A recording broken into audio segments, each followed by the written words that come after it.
both Tethys and Sunny, but because of the changes to Camille in the jungle, doesn't quite have that easy time sustaining throughout. It is more than likely just going to be going to Sunny, but as you said before, Predict is still on the table. And there you go. Rattel immediately picks it up. We're going to have to see what Rolster-wise top laner can do here. He has been fantastic. We're talking about how they set him up for success, and is all about those flanks in positioning. And we've seen Renekton play, even from Sunny in the Tribe series, do a fantastic job of being able to zone off and find entrances into the backline. So we'll have to see what else they can pick here. Lee Sin, I think, is still on the table, but we've seen Nunu and Willem start to rise in priority as we get further and further into the tournament. And honestly, no surprise there to see him here. Yeah, Rolster Y did not want Tethys to have access to the Lee Sin this game. They're going to go for the Nunu. It does leave the Graves up, though, as a powerful scaling jungling pick if you want for Tethys here. But as you called out, Mikey prioritizing this Galio. Still could go to Carlito in the support role as well. But it looks like they're going to double down on the engage power, making that Cataclysm Heroes entrance a significant combo. Okay, so TSM, we have engage. We've already determined that. We've got Sunny on a really nice Camille. We've got the Jarvan, Galio. This is just a bread and butter, very easy to execute composition. But we need damage. And we've seen Lucian be a very good answer for that. We've also seen a lot of Varus so far. But looks like here for Rolster, they want to pick up a pretty safe bot lane. Wouldn't be surprised if we see the Rakan also come in, try to disrupt some of that chain. There it is. And this is a great answer and response, because when you have three members that want to just dive onto you, what's the best AD carry to lock in? Azaya, Featherstorm, boom. Ha ha ha, all the engagement is just completely gone. And then even if there's more follow-up, if TSM are trying to chain it in succession, you still have a Rakan who can charm all of the threats and the divers away from your Azaya. Now, if you're TSM, I was going to say we were going to talk about AD carries here. I really think that a Braum would do very well in here. It depends on what they're going to pick here. We're talking about the flexibility of Galio. This is the time for TSM to really show their hand. Are we going to pick a support, or are we going to look for something else in the mid lane? Corki could be really good. I think there's enough tanks on Rolster that they would need some kind of AP threat. I think also Diana still fits that archetype that we've set up for them in going for those dives. Damn, dude! Oh my god, I actually called it. Let's go, boys. You called like 95% of this draft. Dude, that's... We take those, right, you know? yeah. Probability, I probably would have gotten it right at least once. The coin has to land heads at least once. 50-50. Do you want to go to Vegas after this? You already went. I think we need to explore a little bit more of the world. And talking about exploration, what is Rolster-wise last choice? It is for Isaac. We have seen nothing but this Twisted Fate from him. It looks like the Corki pick that I had mentioned earlier is going to come into his hands. You know, normally we've seen great packages being used out of the side of Rolster, but for the rest of the tournament, I think normally when you expect Corkis to be used, it's to follow up on engages, but the package can also be used as a great tool demonstrated. I'm trying to think of which team it was yesterday that their packages were used to just separate members as soon as an engage happened. And in combination with Nunu, you have absolute zero to create all the space for the Xayah even after the engages comes in, so that if the damage follow-ups cannot kind of conga line in succession with the rest of TSM, if this engage force is not all on the same page and they don't do it all at the same time, then a lot of the damage is broken up, and then Rolster are able to have a great counter response here. To answer your question, who was a great team with a great Corki? It was Luna. Luna on this Corki was straight up destroying people. So Rolster kind of getting in that same kind of tool bag. Isaac might have to take a few notes. We'll see who's the better Corki on this team. On TSM, I hope later on we get to see who's the better Galio on this team as well. But you are right? There's not a lot of upfront damage. I mean, Galio can go for an AP build here, but it's going to take a long time because he is playing support. Gold generation is not going to be the same as it would be for someone like Mikey. And if the damage, it's a lot of burst. Galio, once you finish that combo, you're kind of waiting on a bunch of your CDs, and rest of the team still, it's going to be on high burst damage from the side of TSM. Going into game one, ladies and gentlemen, Rolster already having put themselves in a great spot, 1-0 overall in series score with the Group A, whereas TSM, they're 1-1. Getting a win here against Rolster Y would cement themselves highly probable to get out of this group going into playoffs, whereas Rolster, if they get this win, then they are strongly going to be one of the top two seeds getting out. Yeah, you have to take a look look at the rest of this group, right, we have already Dakun Gaming sitting at 2-0, and for Rolster and TSM, they're both sitting at 1 win. Another loss, like you said, probably adds the possibility of a second and third place seed for either of these teams, and you really want to get ahead of the pack. Since they've already beaten Tribe, you're also looking at the rest. You're going to have to go up against an SBTC who is on the trend downwards, and eventually they're going to have to go up against against I think it is Dakun. So that'll be a little bit of some trepidation there. Potentially the top 2 seeds in that group would be such a hype matchup. The Rolster, even though they've shown us a great series already in Group A against SBTC, they still have to take down TSM. And I know that TSM didn't have the greatest showing against Dakun Gaming. What do you mean? Did you see that game too? Petroni was flashing forward. Take those. Okay, but you know, you're right. You know, Faith brother. Faith brother in the Brazilians already. Rolster TSM. No huge moves yet on the map so far. It's only still 1 minute into the game. Notice here, Deathies. He's looking for potentially a bot lane gank angle here. Interesting. I mean, he is playing Jarvan. You want to try and get off to an early start. They're going to go straight for this. Beautiful! Justice Punch Flash connects on to Salem. That's first blood for TSM. Okay, awesome. TSM immediately starting off with first blood. They want to get this wave in under the turret, and now they have a couple of options. Are they go for this? I think Petroni and Carlito are a little too low HP. But I like this response coming out from Rolster. Immediately, we saw Rattel move into the top side of the jungle, try to get some vision, find out if his camps are up. And that just means that Doe on this Nunu get to start taking every single one of those camps, and might end up 3 quadranting, which is pretty massive. And counter jungling is the name of the game, but we're back for more damage here. Luna under the tower, getting more HP from the Honey Fruit. It's not going to be enough from TSM. I like the idea, but unfortunately the execution is not enough. Oh no, and that is heartbreaking. Immediately they try to make a repeat gank. Salem is able to return. It takes so long for them to get back into the lane, and in the meantime, Luna, both of their summoners down. They might even get to kind of zone off Mikey from this wave, which would be huge for Rolster. He still has flash. Oh god, that's a lot of damage. Mikey, you can't play around like that no more, fam. Too close to the fire. Gotta take that recall. Can't get burned on this one. And already I like this coming out from TSM. They notice that, hey, our mid laner has to take a recall, and we're gonna get right into this when you play Rafa. Just take a look at how long that this stays in this bot lane. Yeah, Deathy's just great patience. The level 2 doesn't even level 3 because across all of the Runeterra lore, we know that the level 2 power spike in Jarvan is just so damn powerful in Universe. I mean, he gets literally his entire kit, and then, you know, there's a second ability, it's a shield, like we worry about that later. It's all about level 2 and level 5, which Deathy's has finally reached. And not much difference in terms of the jungling. Deathy still has a little bit of a gold lead thanks to that first blood, but we're making a repeat gank. Yeah, flash on to Luna, knows that he has no summoner spells available. Featherstorm might be enough, but it's only delaying the inevitable as TSM will get another kill for themselves onto Petroni. Good, making good on that early gank immediately. They know there's no flash, there's no heal on Luna. Ignore the Rakan. This Rakan is going to be slippery no matter what. Get rid of the Lovers duo and kill Xayah. A fantastic job from TSM. And what can they do with this? Because you see they're already making that rotation. I know Excoundrel had talked about it a little bit earlier on in the day, but Rift Herald and the ability to play through your Baron lane is so important thanks to the change of this patch.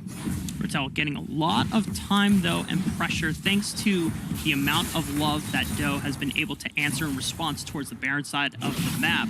However, Sunny doing a great job of absorbing that pressure and not falling too far behind, making sure that he can reach that Trinity Force power spike within the next couple of minutes. We have Rift Herald and Dragon spawning here, Dimitri. Yes, this is super important. And look at how TSM, and specifically now Rolster, have to respond to a certain set of plays that we've seen in the last couple of seconds. We've now seen that they've moved up into this Baron lane. They're taking the Rift Herald in the meantime. So Rolster, after what looked like them getting the shove in mid lane, just say, hey, look, let's just go grab the Dragon. Let's set ourselves up for some easy objective stacks, and maybe try to set Sunny off on the wrong foot, because so far we haven't seen Rattel find a solo kill. I don't know about this one. He's a little by himself at the moment. Isaac is rotating on over. We have Sony getting pushed off the wave here on the Dragon side of the map. Looks like Isaac was... Where did Rattel go? Don't tell me. Okay, he went back to mid lane. Okay. They kind of escorted him back. He's like, don't worry, buddy, I got you. You're safe here. And Rolster, because they had been able to delay TSM on that Baron side of the map, they're the ones that get first break. I love the lane allocations that we've been seeing. I know this, I think, happened in the first series today, but we've been seeing a lot of AD carries pairing up with junglers to slowly but safely attack the turret. So a tier 1 does go in favor of Rolster first, so a little bit extra gold there. But now we're going to get to see what looks like a more even game. If you remember yesterday's game, I might have to hold this as this is a really interesting flank from the side of TSM. They didn't have vision of this, and I don't know if they still have vision, but Rattel has to notice something is off. He's diving under the turret. I can't even get my words out because I'm so flabbergasted that TSM just pulled that off. Oh my god, Rattel almost hit the honey fruit. We saw last game versus Team Queso what happens when a specific top laner is able to pick up on the honey fruit. That's going to be a kill. It's going to be another turret. And something that we didn't get to see yesterday in their game against SBTC, Rolster alive with Rattel, who's at a deficit here. By targeting the main carry, the primary resources for Rolster, you're putting Rolster at a deficit. Rattel, he's going to have to find a way to get back into this game. Rolster have to deal with all the pressure that is crumbling all around them. The mid-tier 1 is not going to go down yet, though, but a lot of damage sets up for TSM on the next push. Some plates there, and an important thing to notice here. In the next 2 minutes, obviously, we'll see some of those objectives start to respawn, but in the picture-in-picture, I think we also got to see that even though Sunny is so far up and has his, almost Trinity Force completed here, Rattel, with that Black Cleaver and with how efficient it is compared to the Trinity Force, almost killed this Camille, blew the flash from him. So we'll have to see if they can maybe kind of repay this in kind later from Rolster, but already, that was a swift set of plays that have set the gold even for TSM. It's been quite an impressive early game for TSM, but you have to look back at and kind of like see the parameters that it's being set in. The fact that it's not a massive gold lead for TSM, but just to stabilize with Rolster can just shows you how strong of an opposition that TSM are going up against in this Korean power. Yes, at least Rolster, they're not willing to go down without a fight. They're going to trade you on objectives. They're going to look to do something on the cross map, and that's what we saw when they were going for the gank in the bot lane to try and kill Rattel. You saw the rest of Rolster start to overload on the Baron side of the map and try to find a kill, try to overforce with this turret. So, love to see that. You also love to see when you're support and you're just trying to back, it's just Fog of War. You think, okay, it's cool. And suddenly the winds of that same war come down. Really annoying. I'm glad that Carlito, at the very least, can be a nuisance for Rolster. He's just really, hammering it in for Rattel. I mean, Rattel is already receiving so much... lot of pressure. Yeah. I was going to say a lot of love from TSM, not in the kind that you would actually want to receive. Tough love we'll go for in this match. I think he might be receiving a little bit more. No, man. Well, Rattel, he might just turn back to the minion wave and try to get some, but he's not going to have a chance here. It's just a bounce house between these three. Remember, at the beginning of the draft, Dimitri, Camille, Jarvan, Galio, all drafted primarily for TSM, and they had one target in mind, and it's that Crocodile. Exactly. They want to take away some of the best performing members from yesterday's performance, and now Rattel, a little bit down on this Renekton, is just going to have to be a primary engage now. You're thinking of the Sterix, you're thinking of the Stone Plate. He's going to need to just jump right into the backline and look for a backline member. And now we're going to see a kind of a swap from what we saw about 4 minutes ago. TSM now taking the Dragon, while Rolster start up this Rattel. Yeah, they're going to definitely need it because they want to be able to crack that mid-tier 1. Despite Rolster losing a lot on the pressure being absorbed by Rattel, they're still maintaining gold across the rest of their members here. Most of their players are keeping even with their opposition here. The only person that's really experiencing a gold deficit is really just Rattel, but it's answered back when you look at the mid lane, how much gold Isaac has over Mikey. Yeah, and we have to take a look. I actually might just have to hold that. TSM. Hextech ultimatum onto Rattel. Here comes the hero's entrance. The rest of Rolster try to scatter out, but it's a beautiful response from Salem, knocking up multiple members of TSM. The Moonfall's there, but no damage follow-up from the rest of TSM. Rolster answered back. Yes, and they immediately get slapped down. Rolster able to find some kills and kind of find a response. That's a huge engage from Salem. Luna wants to go forward, but that means Tethys can lock him down into the Hextech ultimatum, but he flashes over. He takes out Petroni, and Luna walks out safely. We're talking about AD carries that are flashing forward. Well, Luna wants to join the party as it does not stop here, Rafa. Rolster want to keep finding more and more, but TSM, after taking a few blows, are finally going to be able to recall. Oh, man, we got to take a look at that Axe replay right there. Jesus. It's just so close, man. We're talking about the 0.1% replay. Well, here you go. Straight up coming in from Rolster. It's that knockup from Salem, and the rest of his damage dealers can come on in and just clean house. I don't know if we're going to get the rest of this play, but there is a really crucial part of this when we see Luna go in. Sunny is not able to get the rest of his tax sweep down, so small margins there that allow for Rolster to eventually come out really far ahead, in my opinion. And it just goes to show that when we talked about TSM's composition, that it is how crucial it is for all of the pieces of the Wombo combo to sync up. That time, it was only Carlito on the hero's entrance, the initial engage. We're going to look for another one, though. Sunny and Tethys are there, but the re-engage from Salem blocks him down. Petroni cannot once again access the backline because the rest of Rolster are doing such a damn good job of screening the damage away. They focused the wrong member. Rattel, the angry Croc, says, hey, I might be down, but the rest of my team is on the up and up. They're going to get kills. They're going to get a third turret here, finally breaking down the mid-tier 1. These counter responses from Rolster have just been so incredible to watch because the rest of TSM... Okay.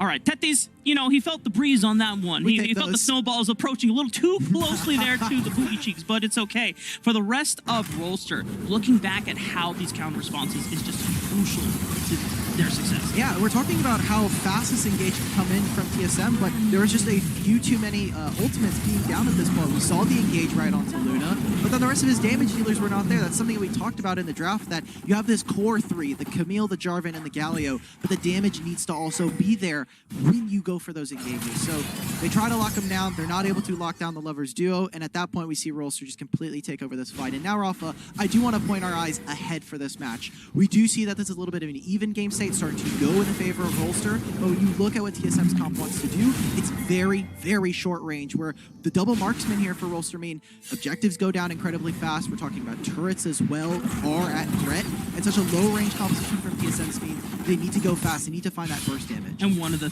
crucial things as well for the side of Rolster is watching how Isaac uses the package. Normally we talked about in Corki games before, it's all about engage, but this time around, if you get Isaac to flank and then layer the package down where TSM are engaging and have already committed on, they're sitting on top of just burning magic damage, and that is going to just fry TSM Sunny side up. Will note, something that is going well for TSM, not necessarily because of their own doing, Rolster are not properly playing around Corki package timing, and this is one of the times where the Corki package has been used on time for a reset and on time for an objective that is spawning. I don't know how effective it'll be because I don't think TSM is going to go for this. They're not going to try and attend this dragon fight. They're going to just look to overpower the mid lane. Maybe with the speed that we see from Do on this Nunu, maybe they might fight for priority. But because Isaac has this package, he can always defend it. If TSM were ready to commit for that turret dive, Featherstorm would delay it, package would come right on top of it and punish the overaggression for TSM.